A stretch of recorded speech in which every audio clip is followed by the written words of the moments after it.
Dans le secteur de l'artisanat, l'actualité est dominée par la rentrée solennelle de la Fédération des artisans de Côte d'Ivoire.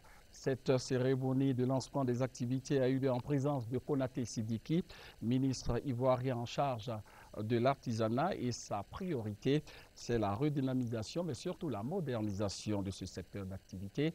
Le point avec Thomas Guessandi. L'union fait la force.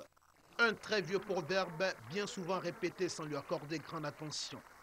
Jean-Baptiste Tani, président de la Fédération des artisans de Côte d'Ivoire, FEDACI, soutenu par le ministre en charge de la question Konaté Sidiki, voulait le livrer à la méditation des artisans de Côte d'Ivoire. Car c'est de l'union, l'organisation en vue de faire sortir le secteur de l'informel qu'il a été essentiellement question au cours de la rentrée solennelle de la FEDACI.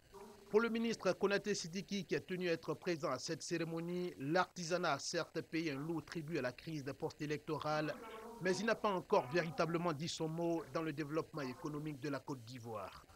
L'identification, les statistiques fiables peuvent aider le secteur dans le financement des projets et vis-à-vis du fisc, a-t-il dit.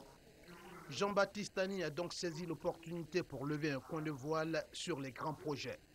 Nous allons plaider pour que dans chaque ville de la Côte d'Ivoire, qu'il y ait une place pour les artisans. Et que chaque maire qui vient dans une ville n'aille pas chasser les artisans comme les malpropres. Ça, nous allons veiller à ça. En attendant de dire son mot dans le développement économique du pays, l'artisanat, c'est aujourd'hui l'affaire de 60% de la population active ivoirienne.